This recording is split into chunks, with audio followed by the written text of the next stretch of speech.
'cause I did it my way, nothing y'all can say. In this life or the next one, watch me, I'ma be the best. I am what I am today. Hello everyone, you're listening to The Deal. I'm Danny Brown. I know we're winding down summer here, heading into Labor Day. I'm actually heading out of town as well. This week's guest is an incredible, interesting conversation about technology and entertainment and how they intertwine with Andrew Shulkind, a good friend of mine, an artist, cinematographer by trade who's done a lot of impressive films and TV, but is a emerging technology consultant for a lot of the big public Fortune 500 companies, but really at the cutting edge of how we are going to be consuming content, whether it's film, TV, music, how we're going to be watching movies and concerts and special theaters and things. And wow, is this stuff cool? I also want to give a shout out to his wife, Sarah, who is starting her new job, the head of school at Milken. She used to be the head of school at Sinai Kiba. We love her too, giving her a shout out. And anyway, without further ado, Andrew Shulkind.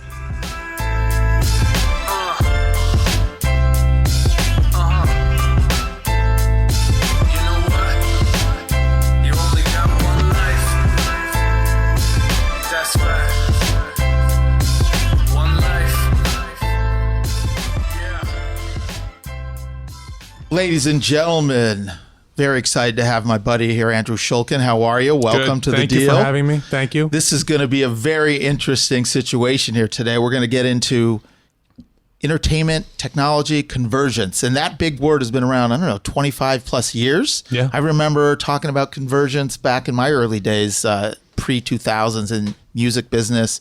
But this is the real deal. It's evolved now. Virtual reality, artificial intelligence, transmedia. So to just give you a little breakdown, Andrew, you're a filmmaker by trade, cinematographer, but now you're an innovation consultant, I'd say. I know you've done stuff for Google, Microsoft, Nike, on, Facebook. Why don't you tell us a little bit about what you do now as an innovation type consultant and what you did previously and how they've combined it to kind of converge into being part technology, part artistry as a filmmaker. Maybe let's start with that. Sure. Yeah. Dive right into it. Or just have a shot of tequila first. And La Gritona. Dive into that. This is the best. We're giving a shout out. This was a nice gift. This is not a sponsorship. This is just a gift. I'm now sponsored by... I like to be sponsored. La Gritona. La Gritona. It's free sponsorship here on The Deal. It's just your go-to. Yeah. I know you're a tequila guy, so I am a tequila guy. And it's happy hour somewhere. I'm not a tequila guy, and we're going deep on this. And I got super into this. It's a buddy of mine's company, and it's amazing. I've had it with you before, and I'm thrilled to have my own bottle.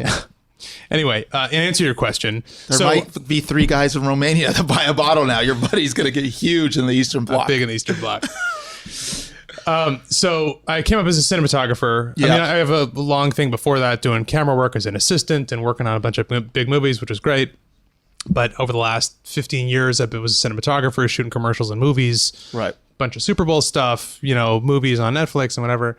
And then 5 years ago, I started, we were doing this job and this Nike job, and we needed to capture backgrounds. So we brought some partners together to build this crazy camera that allowed us to capture 32K super high resolution spherical camera, which we ended up using for a bunch of VR stuff. Massive. How big when you say massive? Well, physically it was 28 inches wide. But also it was huge pipeline, ton of data capturing like a spherical, everything that you see around you. And it was part of a trend, which kind of sent me on a different dogleg in one way. And another way was sort of like a continuation of what I'd always done.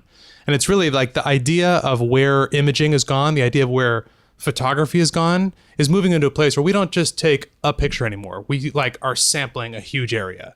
So for example, that's where video games, like this big idea of open world gaming. So you start a video game, instead of just going from point A to point B or, following the bouncing ball, now you can explore, the Old West. And it's about kind of like being able to go anywhere and having agency in that world. So now that's impacting imaging, that's impacting how we capture footage and how we deliver that. So some of that is in a video gaming space, some of that is in movies, some of that is in VR. And the idea is that no longer are we just delivering a rectangle. We just have so much more information. We can access so much more. So I've sort of followed that a little bit into how do we capture it? And from a filmmaker standpoint, how do you curate that image? If the device that everyone has in their pocket, Netflix and whatever you're watching on, is delivering to a phone. Like, what kind of access does that give you in terms of what you can look around at that's connected to your shopping, e-commerce, your search history, your location? Like, how does that change how we program? So that's sort of what I've been doing, answering those questions. That is a quick summary of a very complicated landscape.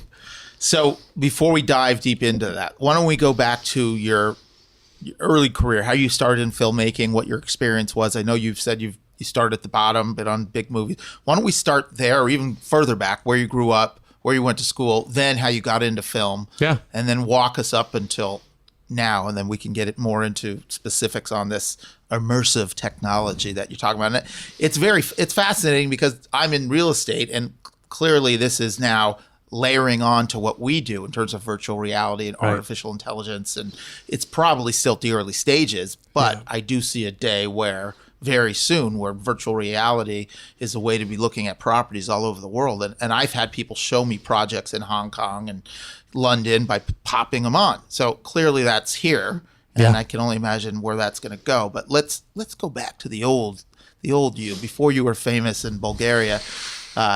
Walk us through the young years, the early years.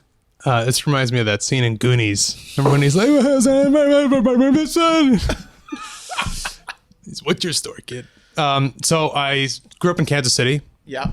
And was there until I went to college in New York. Left at 17 and went and did that at NYU. Yeah.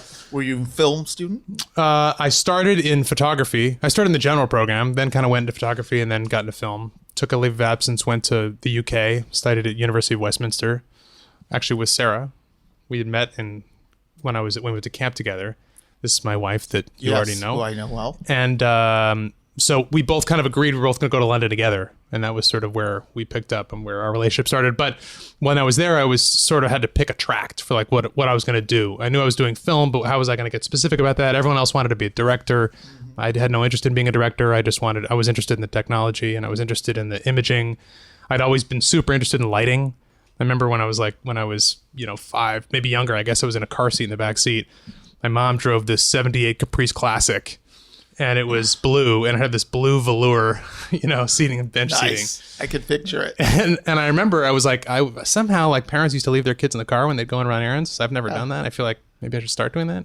That's what people used to do a lot. They used to not have seatbelts. They used to smoke cigarettes. There was a lot of things that were considered normal. So I remember seeing the sun coming in through the window and looking at the light hitting the front seat, and thinking like, which color blue is it? Is it the blue in the shadow, or is like, what's the color? How would you define the blue of this car? And I remember that being a thing. So I was always like, so you're always engaged with that. Yeah, that always kind of drove me.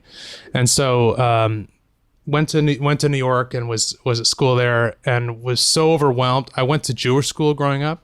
Okay. And I went to New York and I met my first non-Jews. Like, because I was in this kind of insular, not in an Orthodox way. I was just like, Jewish community, everybody Kansas was City. Jewish everywhere you went. So then I go to New York and I was like, wow, there's a whole world. There's a lot of people that aren't Jewish out there. So that was a thing. And it was a totally eye-opening experience in every way.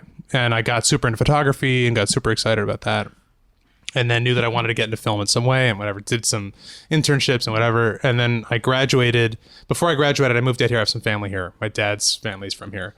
And I got to know, I started working at Panavision, was a camera rental house, and got to know technology of cameras and lenses and heads and all kinds of different accessories.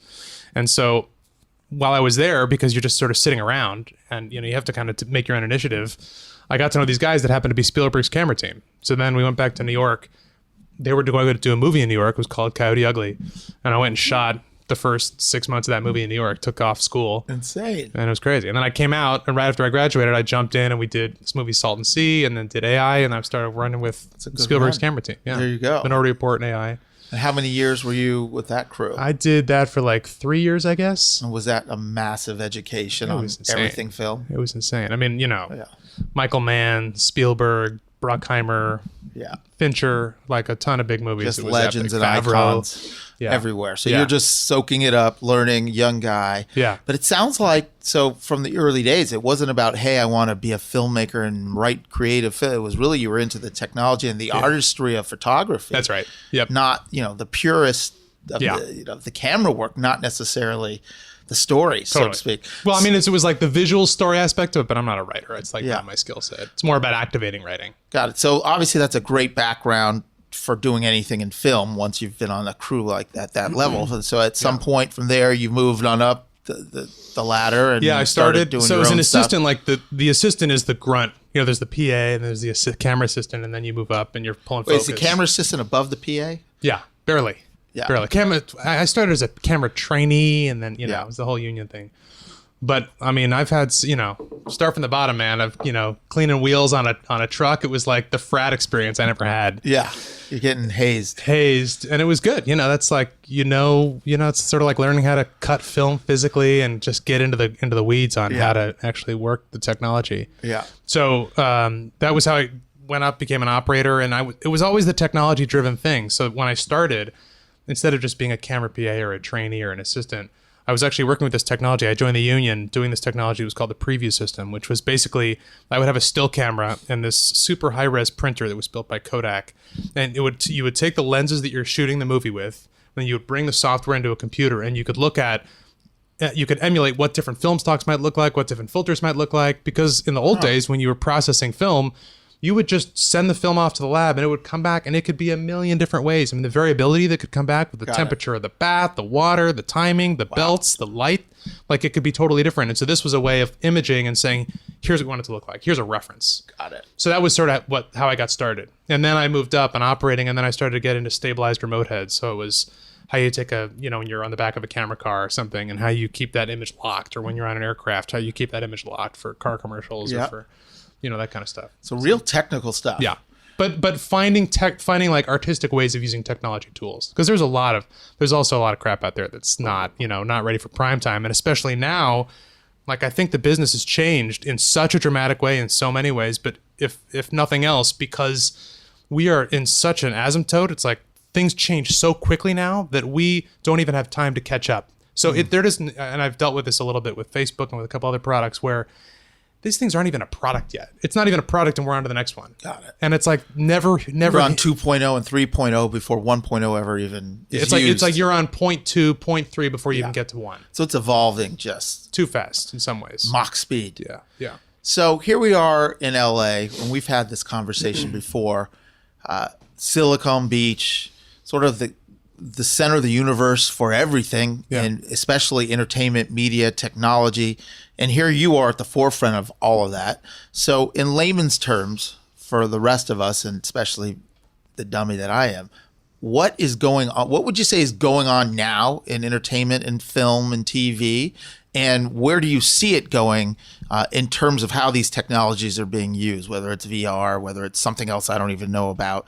Where are we at now? How widespread is it? And then in the short term, the next 3, 4, 5 years, what will we be looking at? And then 10, 20 years out, what do you think it's going to look like? Right.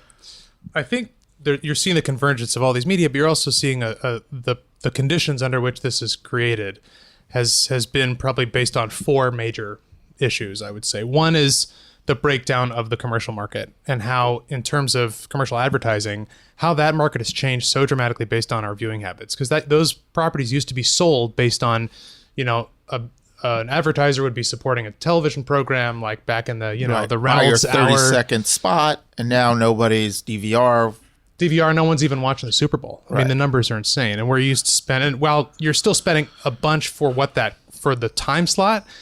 The cost for production have gone way down. So now you have these tools that you can achieve a really high professional product at a really low cost. Okay. So, we used to do Super Bowl commercials. We did stuff for Budweiser and for McDonald's and Old Spice, and it would be, $3 million job. And now it's like maybe 300,000, maybe it's 150,000 for that same job. Incredible. With visual effects, the whole 9 yards. You can just do it cheaper, and you can do it faster. And so because that market started to contract in terms of what kind of money they were spending, there's also been the process of how, once you do something cheaper, you can't do it again you don't get more money the next time around. It gets smaller and smaller and smaller. It's good. It's going one direction. So cut the budget. And you do it, and and then you have cut the schedule, but you can still kind of get there. Same deal. So that's one. The 2 is the fact that the cinema market, where movies have gone based on who's attending theaters, has contracted in a major way. Like people just don't go to the theater. I mean, when was the last time you went to the theater? What was the last movie you saw? I can't even tell you. Yeah. I mean, I don't go that often. Not like, and I love film and I Right. love stories and but yeah, I'm not there often. I don't know if that's because I've changed my lifestyle habits or if it's just being a father of 3. You just never get out of the house. and access because you got it at home. Well, right. Because that's the third thing where you have now you have much the more streaming convenient services. at home. It's all convenient. You know, It's not the same experience, but it's a whole different experience.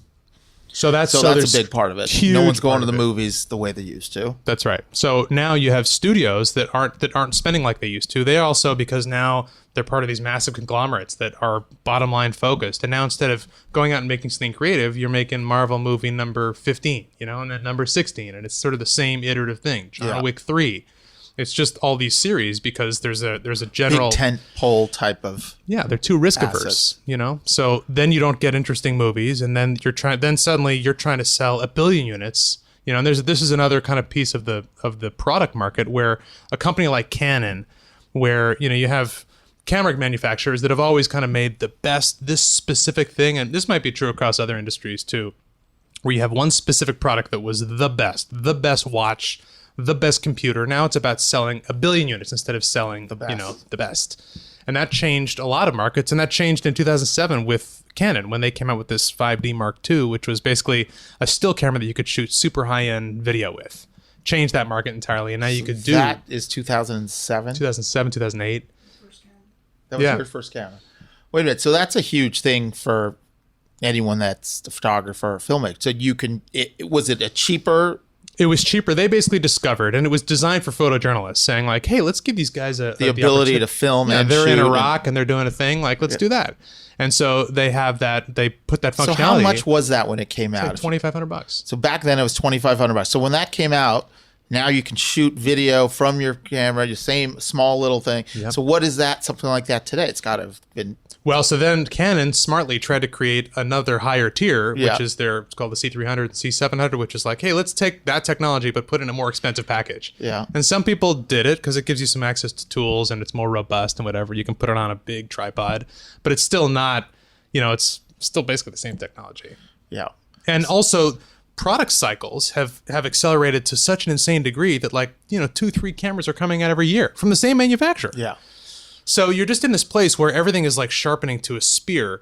And I think also, like you're describing with real estate, all of these different businesses are starting to converge anyway. And I would put at the center of that the fact that we are no longer looking at rectangles.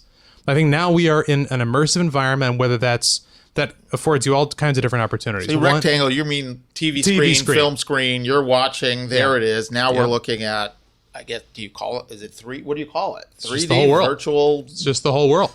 Immersive, it's just everything. So just everything. Yeah. And that's in video games, that's in VR headsets, that's in your phone looking around like a magic window. But I'm not seeing that when I go to the movie theater every couple months. I'm not yet. Not yet. I'm not. I see it when my kids are playing video games. I'm like, what the heck is this? But it's growing because if you look, for example, so Disney is making if you go to the El Capitan now with Dumbo, they're making these new interactive screens. So you go up, the movie poster is now interactive. You can interact with it. If there's a camera, it's looking at you.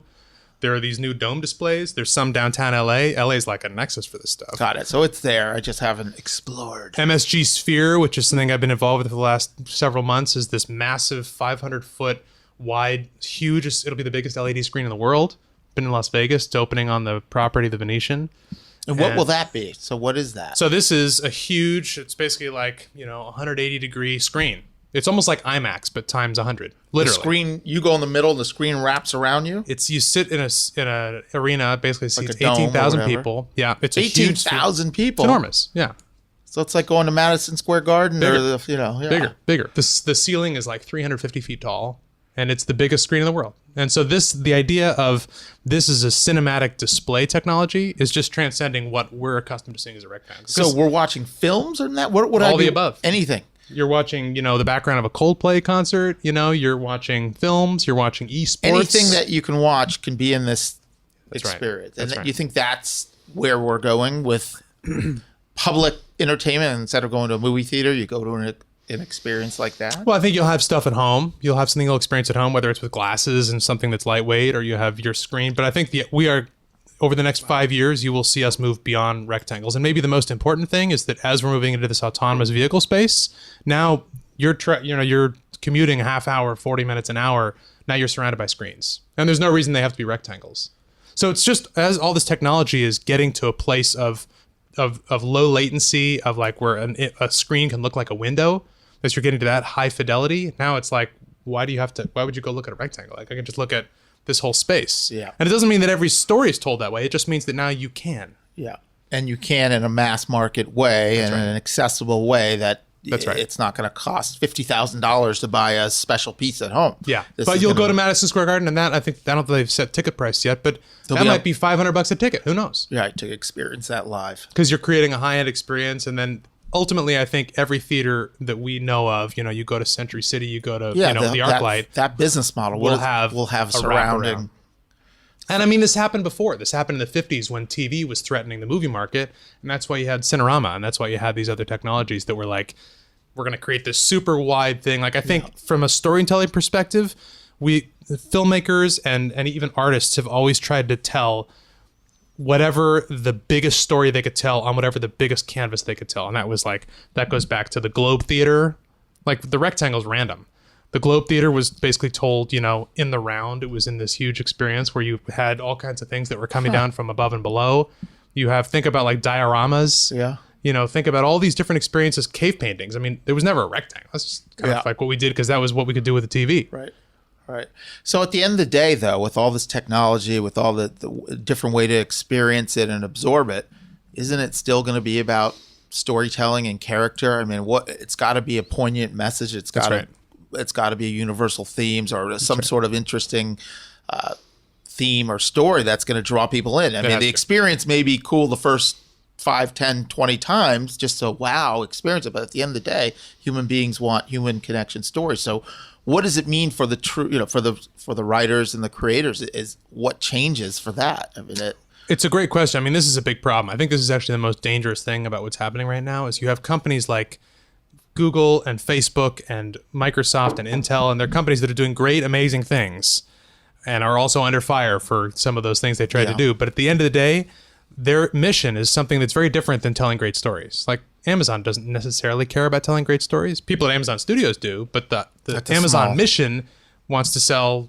Prime memberships, and Google wants to collect more data, and Facebook wants to be able to connect people. And so it's not really about that. It's sort of like, it's the idea of how IKEA is really in the commodities business and McDonald's is in the real estate business. Right. Like it's not really what you think it is. It's not what you think. And so when it comes to storytelling and being able to use these big spaces, it's very expensive, especially at first. You got these heavy upfront hardware costs. So a lot of it's driven by hardware manufacturers. And that was the problem with VR, is that the idea of virtual reality as a headset, I mean, it's a problem because ultimately you have HTC, you have, Samsung and all these manufacturers that are solely focused on the display. I don't care about story. They're focused on selling units and 1 billion units, not even like, 100,000 high-end ones. Yeah. So that's the issue is really making sure that the focus is on storytelling and on getting the right tools in the hands of artists.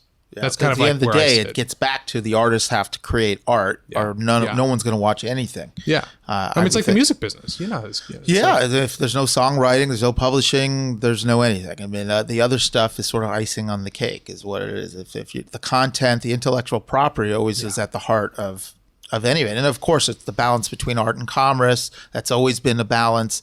It's still a balance in this new technology era, but it always. It's amazing me because we're talking entertainment and we're talking technology companies, and we're not saying Warner Brothers and Paramount and Universal and Capitol Record. We're talking Facebook, Google, Amazon, Netflix. So, and that's happened really quickly. I mean, 10 years ago, you weren't having that conversation. So everything is sort of up in the air and evolving and changing. And that's interesting because those companies, Apple and Netflix and Amazon now have their studio divisions and their studio creative executives that are developing projects just like they would at any studio. But behind that is the machine. And, I don't know, is that any different than, Paramount was bought out by so-and-so and Universal was bought out and everyone has a conglomerate supporting them. And the film and TV divisions are just small slices of those conglomerates. They've been that way, for the last 30, 40 years. That's right. I don't know if there's much difference there.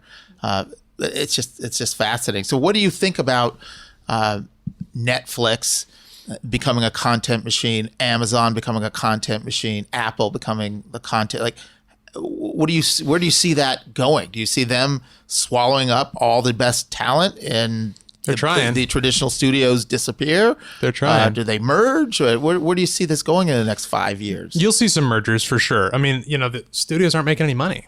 And they're going to end up being divested out of these corporations because they're just not returning anything. There was a time when it was like a marquee thing. It was like cool to have Vanity. Everyone wanted to have the imprint, the film, TV, music imprint. And Apple and Netflix have been spending big to get people in, but they're also not profitable. I mean, this is like the secret is that these are not necessarily profitable companies. It's really about getting more credit. And so they can spend and ultimately, maybe they'll spin off a region or something that'll be different. But I think the challenge is that when I think about, I also connect this to music because when you look at Spotify, which is both amazing and crazy, it's hard to, what Spotify has done is taken like this insane glut of music and allowed you to, I can look up and find Michael Jackson, or I can go on and find, a specific song that I want. But if I'm looking at one of their playlists, there are so many, their generated playlist. It's a bunch of random stuff I've never heard of. Right. I like some of it and I don't, and some, other stuff I don't. And it's helped to categorize how you find that. And that's part of the magic of their algorithm. With Netflix and Amazon, it's really hard to find things. It's hard to find things that you want to watch. And so I think the challenge is in an effort to own so much of the entertainment space, they're making everything. And so then you start to lose the curation of like, I want to go see a Disney movie. I know what a Disney movie is. I don't know what a Netflix movie is. And I think part of the hang up is like, I don't know. I think that starts to, in a dangerous way, devalue what we're making. And this is, Spielberg came out and said something about Netflix, that they're not making movies. They're basically making TV movies. And he wasn't wrong. I think it was a little short-sighted. I think the problem is that that's where things are going anyway. And that's what sucks. Well, they're making Narcos. Drop the direction. Mic. What can you say there? You say all you want, Steven Spielberg, but they are making some incredible content. And he would say that's not a movie. I don't know that it's a movie either, but whatever it is, it's engaging entertainment. That's the thing. I think the point is maybe it doesn't matter. And I think the thing that sort of is a bummer about it is that I think the way that we grew up knowing movies will not be the way that our kids grew up knowing movies. And the way that we grew up knowing music and artists is not the way that our kids... I mean, think about the Beatles, think about, U2, think about the fandom about certain styles of music and certain artists. Like, you're not going to have that anymore. Yeah. There's too much going on. Oh, the world's just not what it used to be. But, isn't that what we thing. thought about our parents and grandparents when we started listening to rap and alternative rock and Pearl Jam, Nirvana and Run DMC? What is this music you're listening to? And we're like, this is the real deal. Yeah, you just don't. Now they're saying it about us. Maybe now we're it's the exact same thing. I don't know. Just in a different way. I think it's the exact same thing. It's just a different iteration of it. Right. So we can go deeper and deeper, and I'm not a technologist in any way. So I want to spin back to some fun, interesting stories. What can you tell me? Something that you can share from being on the set. I know you've shot in some very exotic places. Yes. Yes. So anything come to mind that you can share? Whether it's a place, whether it's an experience, anything that you feel would be okay to share. Let me think. So I got your to wife some is names. listening too. Yeah, so, exactly. And so are potentially a lot of people we go to school know with. together. All right. I got to really censor myself. Let's not talk about the Romania. Yeah. All right, let me think of some good. That's where Lee knows you from, right? Yeah. That's where you heard about those stories. We won't talk about those. Big in the Eastern Bloc. Some story. The first thing that comes to mind is when I was just getting started, talking about starting the ground up. I remember I was late to a shoot one day. I just moved to LA, and I was living with my aunt and uncle in Topanga, and I was like racing to this set. We were shooting Salton Sea, and we were shooting at that cemetery that's sort of like West Adams, south to 10, with a ton of palm trees and headstones, and it's a dawn shot. And so, you got to get there super early, and I'm like, totally. It was one of those days I think I slept through my alarm, which is the worst thing that can happen to a person. And you're going from Topanga Canyon to South Central. It was horrible, and I'm sure I left too late. And it was nice commute. Yeah, it was easy. It was like probably 3 a.m. Got it. So I get there and it's for a dawn shot. So we show up early and the whole company's there, and it's, I'm like super low man on the totem pole. It's like one of my first 3 movies. And we show up and it's dawn and we're waiting, and and no one's seen Val Kilmer, who's in the movie. And Where's we're waiting, Val? and no one knows. And he like went for a ride on his motorcycle, couldn't find the guy. He's riding in Topanga. Yeah, and then That's couldn't where give me he a is. lift. Yeah. And it was, so I'm like, I was so glad, man, that he didn't show up, that he was late, because no one was paying attention. No to one's you. paying attention. And then I get there, and Where's the coffee boy? I don't know. Where's Val? it turns out the scene that we needed was just a super fast scene. It was like, a beat where we're there, and then we're on to move. A big company moved to somewhere else in LA. And so we're waiting and waiting and waiting, and I'm just so glad that I've like somehow skated by under the wire. And then he shows up, and it turns out we ended up spending all day. What he'd done is he'd like disappeared and written like 3 pages of dialogue, and so like totally borked the day. And we shot this whole scene there, and it was a total save. Waste of time? Or Yeah, no, it was. I mean, it's in the movie, but it was. It did make yeah. the cut. And then another time, similarly, because he, I think he kind of saw the writing on the wall in this movie. We were shooting the scene up at that Sinatra residence in Calabasas, that cool one with the view, and couldn't find it. He was like out doing something else, MIA. taking a ride. Yeah. And so every time he would take off, I would get in trouble for something. And so we were up there, and we're like sitting around, after I know we've gone to lunch. It's been 6 hours, and You're now still we're, like, waiting back from around. lunch, still waiting around. I think Val took a ride with Loch Bretonia and I would have. And took a like, long hey, lunch. Hey, Shulkind, can you go clean the wheels on the 18-wheeler? And like On the 18-wheeler. that's when I learned about mother's polish.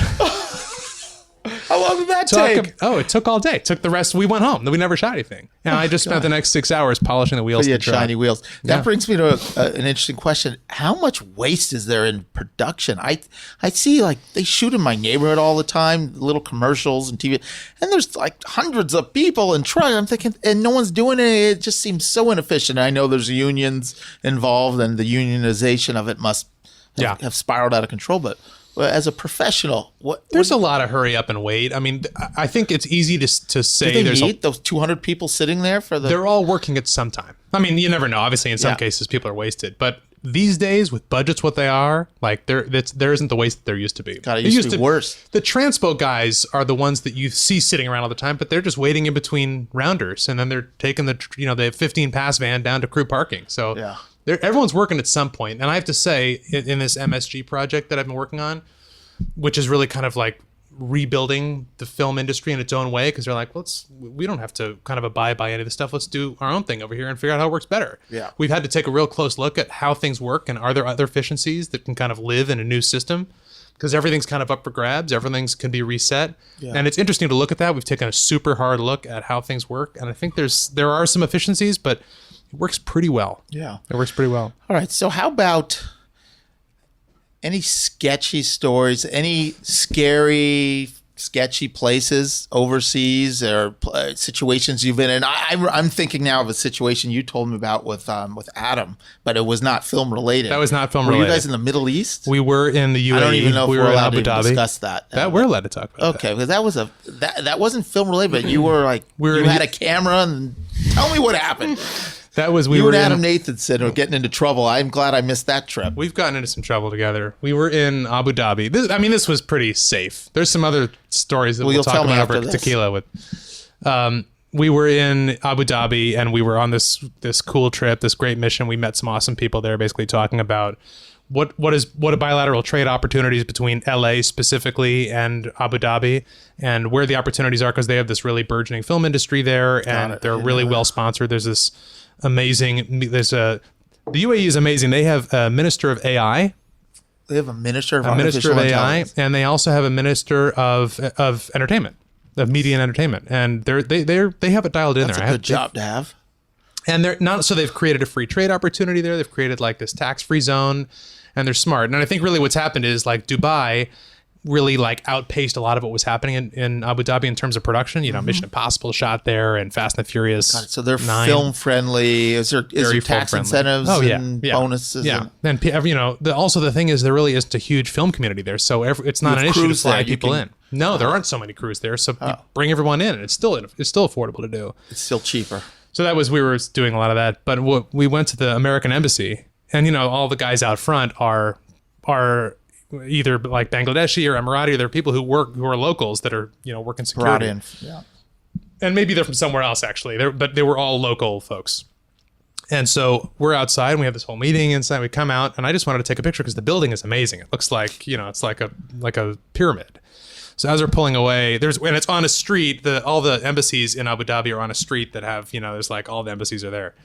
And apparently you're not allowed to have cameras. Oh, you're not allowed to have cameras in Abu Dhabi. Okay. Well, on this street you're not. Glad that someone told you about that. So there were pictures. I mean, I knew there were signs around. I knew I wasn't supposed to be doing it, but we were in an armor, thing. And so we're taking pictures and of the embassy, some great pictures. And it was just a cool, imposing looking building. And pulled over. Excuse me. And what are you talking about? What happened? What did I do? Like, what did I do? This guy, get out. They pulled you out of the car. Yeah, and I'm thinking, what did I do? And we're then like detained for a while. You looking shit at in your stuff. pants, kind of thing, or you knew it was not a big deal. Like, what was the scene? The scene was, it was the American embassy. I was like, who do we talk to? We just go in and talk to Phil again because he'll come out and solve this in a minute. But everyone's shouting and it was a whole thing. Yeah. There've been some. I will say the diciest thing I had, I think, was in China, coming into the country with a bunch of equipment and parts. And we're shooting a Budweiser commercial, and we had all this equipment. And in China, we're in Beijing, and we had, you have to have this carnet. There's a document that you have that lists serial numbers and pictures of everything, of your equipment, all the equipment, so they know you're not importing or exporting. Oh God. And we left something off the carnet. It was like a rush deal. We left something off. Yeah. And so, pulled into a room, a whole shakedown. And we're like, well, we're just bringing equipment in. And it happened another time, actually, in Nova Scotia. We were shooting another thing for Budweiser, actually. And where I was like, Nova Scotia. Like, we show up, and we had a bunch of stuff in our carry-ons. And, it's all a bunch of batteries and gears and whatever. Yeah. And we throw it into we're coming back now. We're coming back from Nova Scotia to New York. And we have all our cases, put them through the metal detector, and the woman who's looking at the screen, thought this is the one that she'd been preparing for. She's like, oh, my word. And this is we have a bunch of Budweiser 9 cameras, and she's like, oh, this is, the whole thing. That's it. The Taliban's coming. We're in Nova Scotia. We're in Halifax, and we shut down, missed our flight. 6 hours. 6 hours. Oh, it took them that long to figure out that you guys are shooting a Budweiser commercial. We've been shooting here for 6 weeks. We've been in every city in the country. Now you're on to us. Yeah.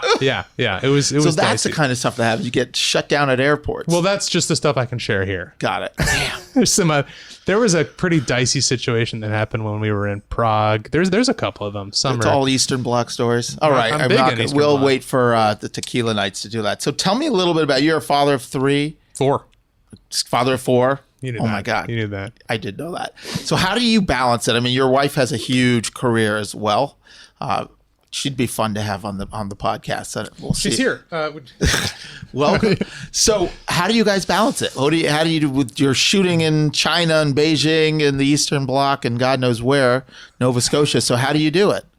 I don't know, man. I like what Allison said in your podcast. There's no balance. There is no balance. You're imbalanced. You know how this goes. I get it. I just like to hear what other people say about it. I think you're riding the wave on the verge of wiping out, and you wipe out and get back on it. Yeah. I think the deal. There's something I've thought about recently, because I did these 2 movies 2 years ago, and I was gone for 9 months out of the year. And not at the same time. I was gone for 3. I kind of remember you being gone. This is Romania, and I was gone. I was in Atlanta. This is what I remember, you being gone. And it was really hard. It was hard on them. It was hard on me. And it's like you power through it. I think of a ballerina. These people who were going to go hard on their career. You just power through it. You just through the pain. The physical challenge of an athlete or something like that. I'm not suggesting that I'm in any way that way. I'm just you're just focused on your thing. The mental grind of it. So you're not, you're I have to do this. And then you realize it has its own toll on you. And so I never want to be the person that would say, hey, I'm not going to do this because I want to stay at home. I don't know. For some reason, I felt like I never wanted that to be a reason why I wouldn't do something creatively, because you just have to kind of throw yourself into it in a lot of ways. And that really changed me after that movie. After the second one, I was because then I came back and then I went to Uganda for a month. Yeah. And I almost missed my sons, when Olivia and Sadie were born, I was in Ireland, and I barely almost missed their birth. I would think that you'd miss a lot of things. You start to miss things. And because, I mean, the beauty is so much of my career has been commercials. So it's 2 weeks here, or I'll do some kind of a promo there. You know, I'll shoot some product demo for something. So it's a short production cycle. And it's one of the things that's sort of kept me from like going out of town, you know, South Africa for 6 months, just because that really wasn't my path. And ultimately, I think, and this is sort of ties into what we were talking about earlier, is that I don't know that like movies long term are really where I want to put myself, because I don't know if that's really where we're going. We're going to a different place. And I feel like at this moment in time, there's something that's happening that I'm fortunate enough to like kind of have been a part of and have some coincidental kind of expertise in. And so it was sort of a weird convergence for me. But I think, you know, being away that long was really hard. And I just turned down this movie that was going to take me away for 4 months. And I felt really mixed about it at the time. It just so happened that now I'm also doing this MSG thing, so it kind of worked out just as the world does. But as I was thinking about that, and I was talking with some friends about it, I was kind of like, what, you know, I don't want to be that guy. I don't want to be that guy that's never there to pick his kids up. I don't want to be that guy that's never, but I might be that guy right now. Yeah.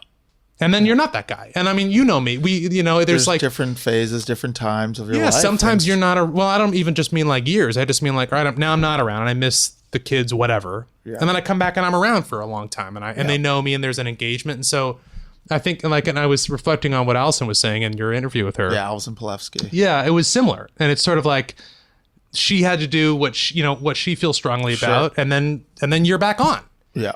And you're only that guy to the extent that you're that guy all the time. And you kind of like dip in and out of it, especially when you're focused on something that, and I think that actually sends a really positive message to kids about like, this is daddy doing something that's really important to him. This is something that daddy does that's really cool, and he's excited and he's proud of it. That's awesome. I agree. I think that I try to ask everyone about their balance, because I know that at a certain level in your career and family life, there is no balance. It's just you get through it. And I think what you're talking about is the new normal. Yeah. If you have a career or something you're passionate about, you're all in on that, but you also want to be present and all in on being a parent. Yeah. And you just do the best you can.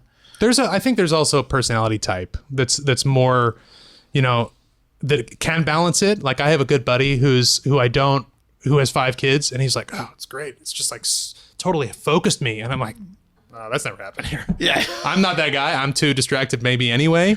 Yeah. Maybe some personalities like it can kind of like, all right, I got 10 minutes. I got to do this thing real quick. Yeah. I'm like, I'm not really good at that. Yeah. But So do you have any workout routines, meditation, mindfulness routine, things that keep you centered, keep you energized, especially, you know, you go for weeks at a time or even months at a time in foreign countries or foreign cities. What do you have? What is your deal? Do you do anything? Or you just wake up and you're just ripped? Just I'm ripped. Natural. How did you know? That's my deal. I can tell. I do push-ups, sit-ups, and dumbbells at home. Can't go to the gym. Nice. I have no time to go to the gym. I tried. You are doing that. I do that, and then I get out as often as I can, you know, on the weekends for hikes or getting out in nature. That really would go out for a forest bath. I like to get out in nature as much as I can. Yeah, me too. I love nature. And are you doing that when you're out and about in different cities, different countries? I always do. Anytime I'm out, I try. I also will try to like add a personal day where I'll just kind of like absorb things. You know, like I was in Budapest, and I just need a day just to kind of decompress and go kind of like absorb things. Yeah, go see things. Yeah. Any meditation or any mindfulness, or no? You just have it all together. I've tried to do it. I'm into it. It's part of your program. It's not part of my program. I kind of feel like I need some guidance on how to do it. Well, here's the thing. I kind of feel like I'm already mindful. I need the meditation part. The mindfulness, I kind of feel like maybe I already do because I'm always aware of things. But I need the meditation. You got a guy? I got a guy. Are you the guy? I'm definitely not. I'm definitely not the guy. I'm working on it though. I'm working on it. I need a thing. I need a plan. That's what everyone says. You can download. There's so many apps for that stuff. It's no worries. Anything else we should add here before we move on to our next part of our day? Any interesting anecdotes? I mean, there's so many different. I think the thing that you started to talk about a minute ago about real estate and how the kind of like this new world is converging all these different media. Yeah, I think all there's industries. You know, whether we're talking about music, we're talking about film, we're talking about politics, We're talking about real estate. All these media are converging into this place where they kind of occupy the same space. And I think some of that has to do with awareness and has to do with kind of like what the canvas looks like, whether it's about transporting people in a, this kind of immersive way, or it's about communicating empathy in different ways, or it's about communicating. I think it's all about like storytelling is number one and communication is kind of like number zero. Like that's really the heading. And I think whether we're talking about children, I have to say it's funny thinking about it in these terms, but I think that having kids has made me a clearer communicator. And I think that clearer communication makes for better storytelling. And in I also have a good relationship with the State Department in a variety of different ways, how we communicate with other, whether it be a foreign ministry somewhere else or an embassy, and the opportunities that giving opportunities to people in other countries that might not otherwise have them to tell their own stories, and also to give just a super neutral version, like that doesn't have any, government politics attached to it, I think is really valuable. So I think there's like storytelling, whether it's the story of a property or the story of your family or the story of your culture or the story of your country or whatever, is something that is constantly engaging people. And I think storytelling is such a key piece of what I think we do as humans, like different than a tiger or, a bird. I think it's what we do. That's the human thing. And I think that's at the core of everything we do. Of everything. I agree. It's a part of what we all do. And this technology is just another way to elevate that communication in a different way. So anyway, I thank you for coming. Dude, thank you. Always love hanging with you, whether we're talking heady technology or just talking guy stuff. It's always so much fun hanging. Yeah. We'll drink some tequila with a sphere cube in honor of Brian Burkett. That's a great idea. Thanks for coming. Thank you. You're listening to The Deal with Danny Brown, and we'll see you next time. Yeah, listen. I am what I am today, 'cause I did it my way, nothing y'all can say. In this life or the next one, watch me, I'ma be the best. I am what I am today, 'cause I did it my way, nothing y'all can say. Thank you for tuning in again to The Deal with Danny Brown. I want to thank Andrew Shulkind for hanging with us and breaking it down and kicking knowledge. I mean, that is just wild how far entertainment technology has come and what we're walking into. And it's just mind-blowing how we're going to be consuming entertainment in movie theaters and concert arenas and different types of venues. It's just so different. But you can always find Andrew Shulkind. You can hit him up on Instagram at Shulkind, Shulkind. You can always find me at Danny Brown LA on Instagram or DannyBrownLA.com. We love if you could subscribe and leave a comment. We appreciate it. Our subscriptions are way up and the word is getting out about us. And I'm really, really appreciative. Thank all of you for listening. And we look forward to catching up with you soon. Take care. I'ma be the best.